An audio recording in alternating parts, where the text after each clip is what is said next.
En la tercera sesión del juicio que se está celebrando contra el fiscal general del Estado, Álvaro García Ortiz, en el Tribunal Supremo y dirigido por el magistrado Andrés Martínez Arrieta, llegó la declaración de Pilar Sánchez Acera, exdirectora del gabinete de Óscar López, que a su vez era jefe del gabinete de presidencia del gobierno.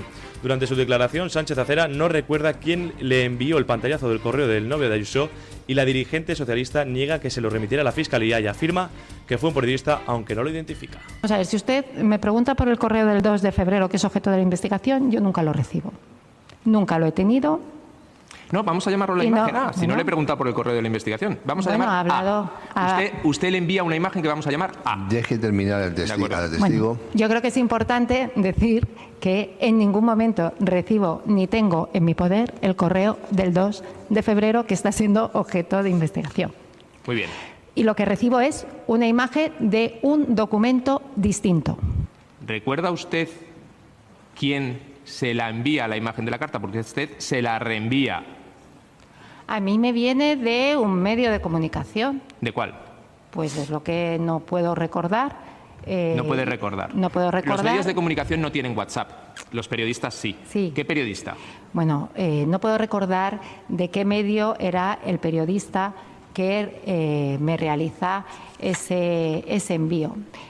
Pasaron 8 meses desde que yo, en una mañana del 14 de febrero, hago un envío al señor Lobato, hasta que él, el 24 de noviembre, me realiza me hace una llamada en la que me dice que esa conversación en cuestión la había llevado a un notario. De hecho, yo le pregunto que cuál era la conversación, porque no pensaba que me iba a llevar una conversación que durante 8 meses no me dijo nada. Y eso es por lo que en 8 meses no he podido, o sea, ya me había olvidado, la verdad, que bastante del tema, y luego no he podido comprobar quién fue la persona. ¡Ay, qué bonito! García Ortiz borró su teléfono móvil, con lo cual, pues, también no se puede ver en qué momento mandó a Moncloa o a quien lo mandara esos correos electrónicos del abogado del novio de Ayuso. Y Pilar Sánchez Acera hoy también borró su teléfono móvil. Dice que a ella no le llegó por el fiscal general del Estado. ¿Es posible? ¿Es posible que no le llegara? Puede ser perfectamente que García Ortiz se lo enviara no a ella, sino a algún superior suyo, por ejemplo a Bolaños, y que a ella se lo enviara a Bolaños, ¿no? Es una posibilidad. Pero vamos, en cualquier caso, de García Ortiz a alguien de Moncloa, y Pilar Sánchez Acera, que entonces trabajaba en Moncloa, es quien se lo intenta colar a Juan Lobato para pringarle también en la filtración. Pero Juan Lobato anduvo listo y dijo: vamos. Yo, en fin, aunque tenga cara de niño bueno, no me chupo el dedo, querida Pilar. Y no coló el asunto. Dice Pilar Díaz Acera que ya no lo recibió de la Fiscalía, tampoco de nadie de Moncloa, que lo recibió de un periodista, pero que, hombre, no se acuerda de cuál. O sea, estamos hablando de un caso que originó un revuelo brutal. Un caso donde Sánchez había dado instrucciones explícitas de ir a acabar con Ayuso, incluso le iba a pedir a Feijóo que le cortara la cabeza por esto del novio y tal. Y resulta que Pilar Sánchez Acera, le filtran el tema y no se acuerda de quién. Porque, hombre, era uno de tantos casos, ¿no? Hay tantas filtraciones de información confidencial, comete tantos delitos este gobierno al cabo del día filtrando información confidencial de ciudadanos privados, que no se acuerda quién se lo filtra esas cosas. Hombre, por el amor de Dios. ¿Está diciendo la verdad Pilar Sánchez Acera? Pues por supuesto que no. Está mintiendo como una bellaca, tratando de exculpar al fiscal general del Estado, tratando de no pringar a nadie por encima de ella en Moncloa. Pero está mintiendo. ¿Cómo no se va a acordar? Si fue lo más sonado de aquellos días. Dice, luego al cabo de 8 meses Juan Lobato me dice que ha llevado al notario la conversación que tuvimos, y yo pensando, ¿qué conversación? ¡Ay! ¿Qué conversación? Es que todos los días le pides a Juan Lobato que haga cosas ilegales, como filtrar información privada de ciudadanos privados. ¿Todos los días le exiges a Juan Lobato que revele secretos? ¿No te acordabas de qué conversación se refería Juan Lobato? Pues me deja usted intranquilo, doña Pilar Sánchez Acera, porque quiere decir que ha repetido esto muchas veces y por tanto no era capaz de ver a qué delito de revelación de secretos se refería Juan Lobato, de tantos que usted comete. Por Dios, es ridículo. ¿Cómo no se va a acordar de quién se lo filtró? Lo que pasa es que no se lo filtró ningún periodista. Y tampoco puede decir que se acuerda, porque tendría que decir el nombre del periodista. Ahí no está amparada por ningún secreto profesional. Entonces lo que dice es, no me acuerdo. Pero claro, nada de lo que dice puede demostrarlo. ¿Por qué? Porque también borró el móvil como lo borró García Ortiz. O sea que menudo testigo. Ahora, para lo que sí sirve, no el testimonio de ella, sino el de Juan Lobato, que ella no tiene más remedio que corroborar, porque Juan Lobato sí que enseñó el contenido de su móvil al juez. Para lo que sí sirve todo esto es para ver que en Moncloa, antes de que ningún medio hubiera publicado los correos del abogado del novio de Ayuso, en Moncloa ya tenían esos correos, porque Pilar Sánchez Acera le manda un pantallazo a Juan Lobato con esa información que todavía no había sido publicada. Un último detalle que apunta a la falsedad de lo que dice la señora Sánchez Acera. Dice que a ella se lo filtró un periodista de un medio regional.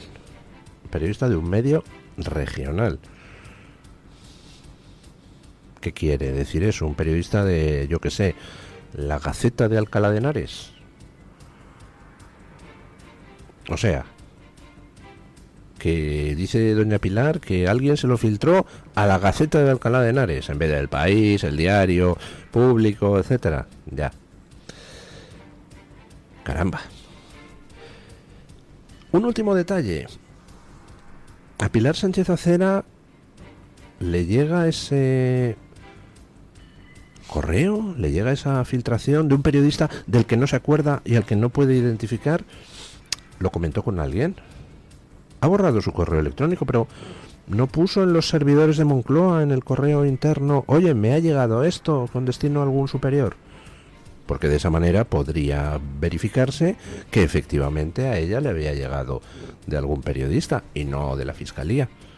¿Tampoco ha podido aportar ningún correo electrónico interno de Moncloa al respecto? Ya. En fin, cambiamos de caso. Luego hablaremos más del caso García Ortiz con las declaraciones muy peculiares de algunos periodistas ayer. Caso Leire. Novedades de ese caso porque han declarado ante el juez un comandante de la Guardia Civil y un fiscal a los que Leire Díaz intentó, en ambos casos, sobornar. Escuchen.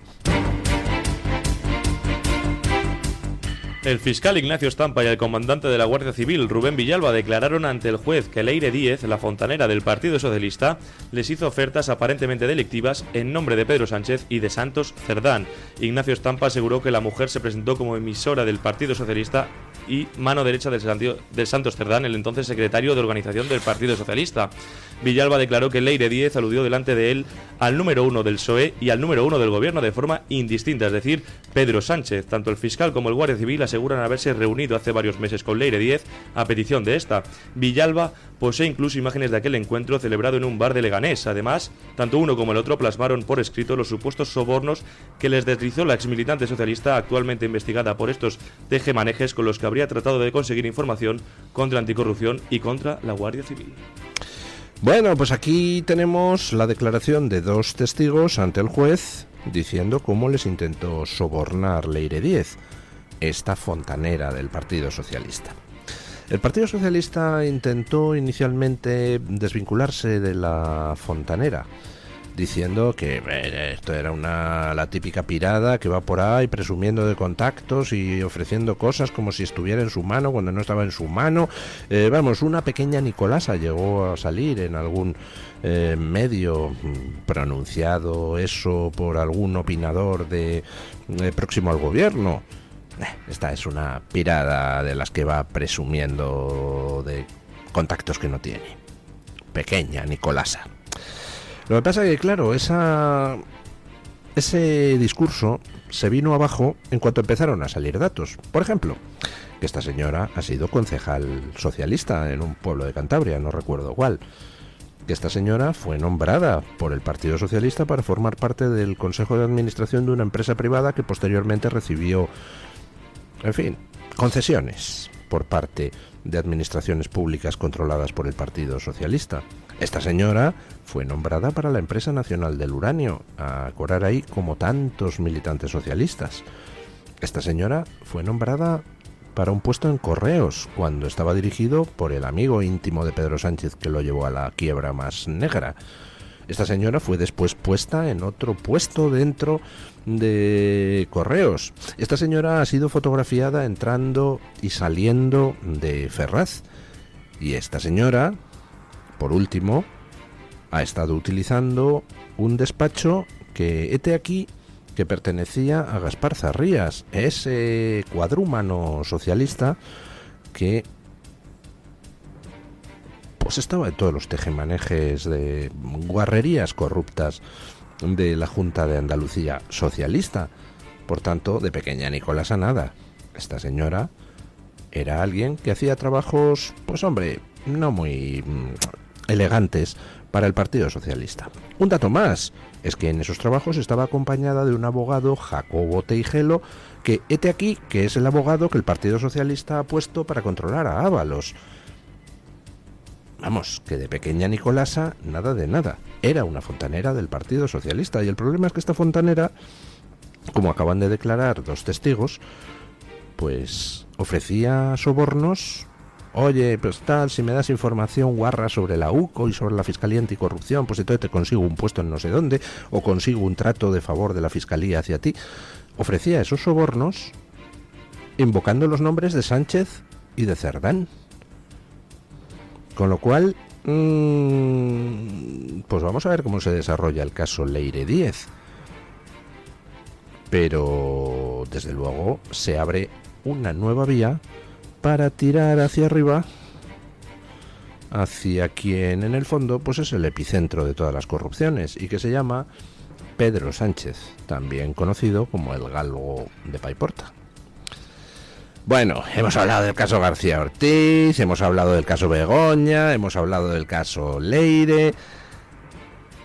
No se piensen que esto termina aquí.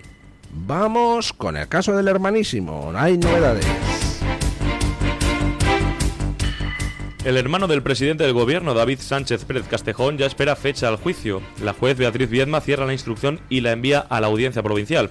Lo hizo este martes cuando al mediodía terminó de resolver el último escrito presentado por la defensa de David Sánchez, que incidía en la inocencia del músico, además de pedir que en el juicio oral no se tengan en cuenta los cerca de 8.000 correos electrónicos intervenidos a los investigados de la causa, alrededor de 4.500 de David Azagra. Una vez más, Viedma desestimó la instancia de Emilio Cortés, abogado del músico, que había vuelto a solicitar su absolución. En los días previos había actuado de la misma manera con los escritos de varios de los 11 procesados, incluido el exasesor de Moncloa, Luis Carrero, que en el último intento solicitó ser excluido del banquillo, acusado también de haber obtenido supuestamente de forma irregular una plaza en la Diputación de Badajoz. Ambos ya no trabajan en el organismo provincial al renunciar a sus cargos, al igual que el líder de los socialistas extremeños, Miguel Ángel Gallardo, al que Viedma lo considera principal responsable de las adjudicaciones, al ser en esos años el presidente de la Diputación de Badajoz. Bueno, pues aquí estamos ante una carrera contra el tiempo y no sé si la hemos ganado o no. Si alguno de mis oyentes tiene conocimientos de el procedimiento, las reglas del procedimiento penal, pues por favor que me lo comenten a través de internet. Pero de no haberse producido este auto de la juez Viedma, pues podríamos estar en una situación curiosa, y es que al celebrarse elecciones en Extremadura el 21 de diciembre, en las que saldrá elegido sí o sí Gallardo, porque es cabeza de lista del PSOE por la provincia de Badajoz, pues resulta que a partir de ese momento, 21 de diciembre, Gallardo estará aforado.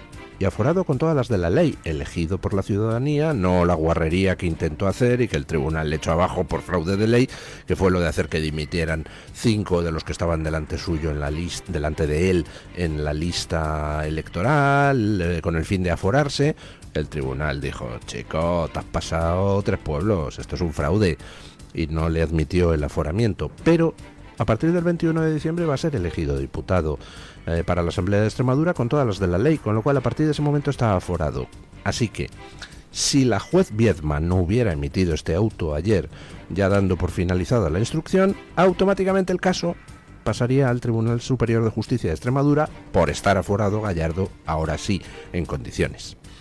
Ahora que la juez ha emitido el auto cerrando la instrucción y mandando la causa a la audiencia, pues la verdad es que no sé en qué estado está. La audiencia tiene todavía que fijar juicio. Si la audiencia no emite una providencia fijando el juicio para una determinada fecha, no sé qué pasa si Gallardo queda aforado a partir del 21 de diciembre. Es decir, si llegamos al 21 de diciembre y la audiencia no ha fijado ya la fecha del juicio, aunque sea posterior al 21 de diciembre, pues no sé qué pasaría con el aforamiento. Si el caso pasaría automáticamente al Tribunal Superior de Justicia de Extremadura, o si no, al haberse cerrado la instrucción ya continuaría en la audiencia.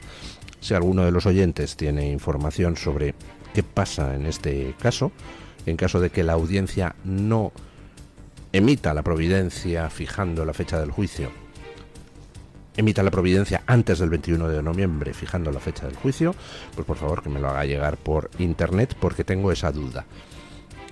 Hemos salvado el escollo del final de la instrucción, ahora queda poner fecha al juicio.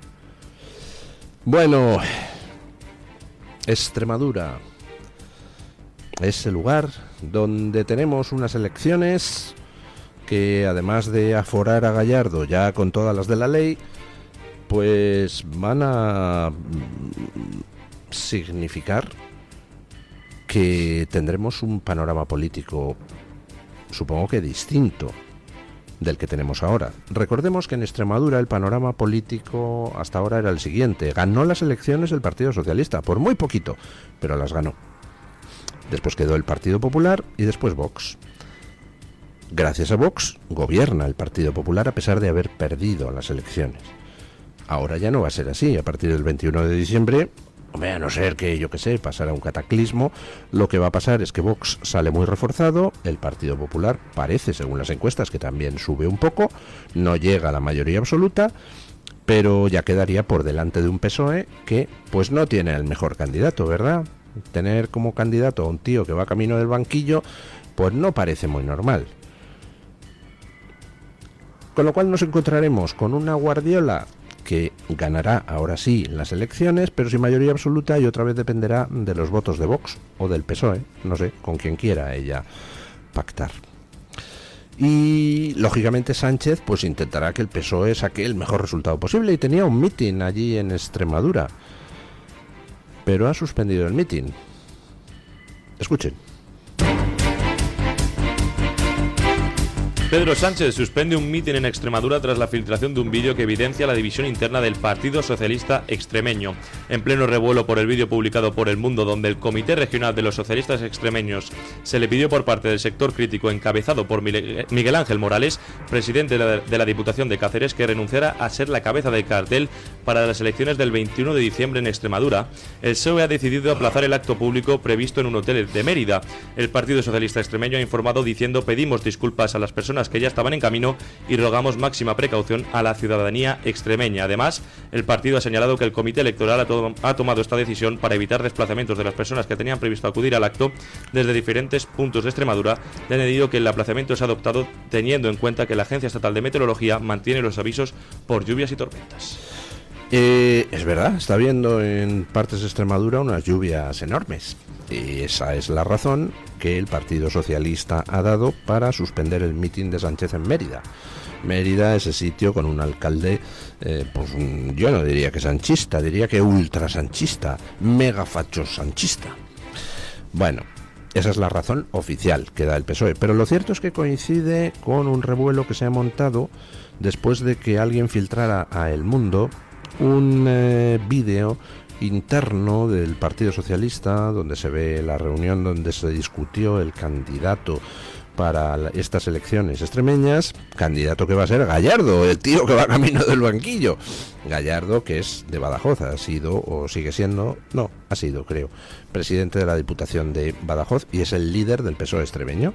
Bueno, pues el que es presidente de la Diputación de Cáceres, que digamos es la cabeza del sector crítico contra Gallardo, aquí hay también una rivalidad entre provincias, pues ese pidió a Gallardo en ese mitin interno que no fuera él el candidato, lo cual parece una petición bastante lógica, ¿verdad?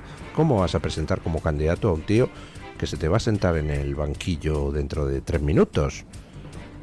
Y además, pues hubo críticas en esa reunión interna a qué es esto de que desde Madrid Sánchez diga: tú, candidato a Gallardo, oiga, no tenemos nada que decir los militantes.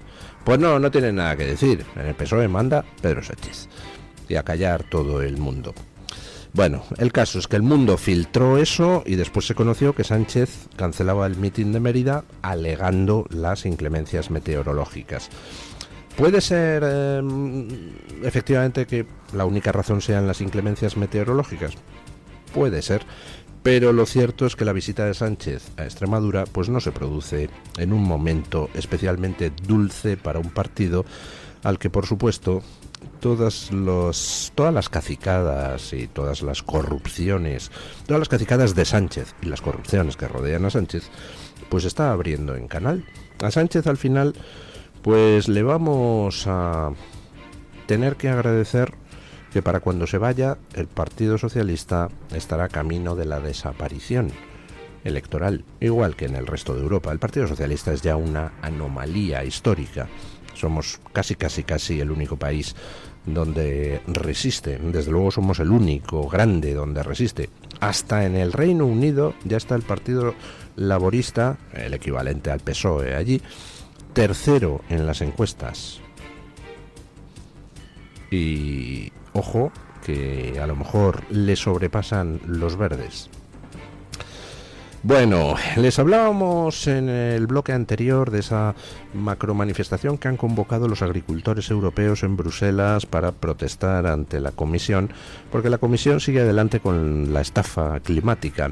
Están rebajando un poco sus planteamientos, pero siguen destruyendo el sector primario español.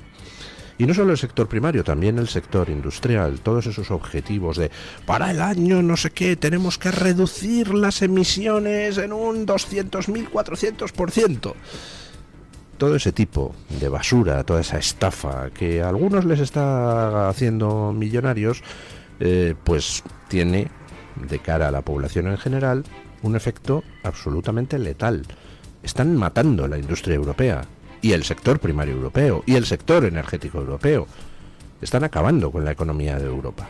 Mientras China se desarrolla y contamina lo que le da la gana. Bueno, ya saben ustedes que la Unión Europea pues había fijado unos objetivos de recorte brutales. Y llega un tío llamado Trump y dice: oye, ¿sabes lo que es esto? Se llama aranceles. Entonces, entre las condiciones para no ponerte unos aranceles tan altos que se te caigan las bragas al suelo, está el que a mis empresas americanas las exceptúas de esas regulaciones medioambientales que lo que hacen es arruinarlas. A mí, que te arruines tú, me importa un bledo, pero a mis empresas americanas no las tocas. Y eso está firmado en el acuerdo entre Ursula von der Leyen y Trump. Y claro, las empresas europeas dicen: oiga, que a ellos no, a nosotros sí. Pero, ¿qué es esto? Y entonces, a raíz de eso, ha empezado un debate brutal en la Unión Europea. Y entonces la Unión Europea, que todavía no se ha enterado de que lo de la estafa climática se ha acabado, pues ha tenido que recoger cable. Y lo hizo con una cosa llamada Ley Omnibus, que presentó en el Parlamento Europeo. Y se la tiraron abajo los de los grupos a la derecha del Partido Popular Europeo, es decir, el grupo de identitarios, el grupo de conservadores y reformistas y el grupo de patriotas, donde está Vox. ¿Por qué se lo tiraron abajo? Pues porque era una recogida de cable muy chiquitita. Y dijeron esos grupos, no, para seguir con la mandanga, ni hablar. Y entonces ahora van a volver a presentar la ley Omnibus, que fue derrotada, y está girando el Partido Popular Europeo hacia su derecha, y entonces ahora trata de llegar a un acuerdo con esos tres grupos, y ese acuerdo, entre otras cosas, pues va a significar una dulcificación de los objetivos de recorte de las emisiones. Escuchen. La Unión Europea ha llegado a un compromiso sobre sus objetivos de reducción de emisiones justo en la antesala de la cumbre climática COP30 en Brasil. Los 27 Estados miembros aprobaron un objetivo de reducir las emisiones de gases de efecto invernadero en un 90% para 2040 respecto a los niveles de 1990. Además, la Unión Europea fijó un objetivo intermedio para 2035 en el rango del 63,3 al 72,5% de reducción. Los ministros también acordaron retrasar un año la puesta en marcha del sistema de fijación de precios del carbón de la Unión Europea para la calefacción y las emisiones de combustible, y pidieron que se ampliara el uso de bicarburantes y otros combustibles bajos en carbono en el transporte en el futuro, lo que podría debilitar la prohibición acordada para 2035 de los nuevos automóviles con motor de combustión. Bueno, ahí hay un doble frente. Por un lado, en lo que es el Consejo Europeo, lo que es la reunión de ministros del ramo de los distintos países. Ahí han acordado que pues mantienen objetivos de reducción de emisiones, pero que ya bajan con respecto a lo que había antes. Lo cual plantea una cosa muy curiosa. Resulta que antes nos decían que tenían que poner esos objetivos tan brutales de recorte de emisiones porque si no el planeta se moría en 3 años. Y tenemos muy poco tiempo, hay que reaccionar. Objetivo brutal de recorte de emisiones para 2030, para 2035, para 2040. Y ahora de repente dulcifican esos objetivos de reducción de emisiones. Con lo cual la pregunta es, o sea que ya el planeta, si dulcificamos esos objetivos de recorte de emisiones, ya no estalla, ya no se calienta, ya no morimos todos, ya no perecemos quemados por el calentamiento global.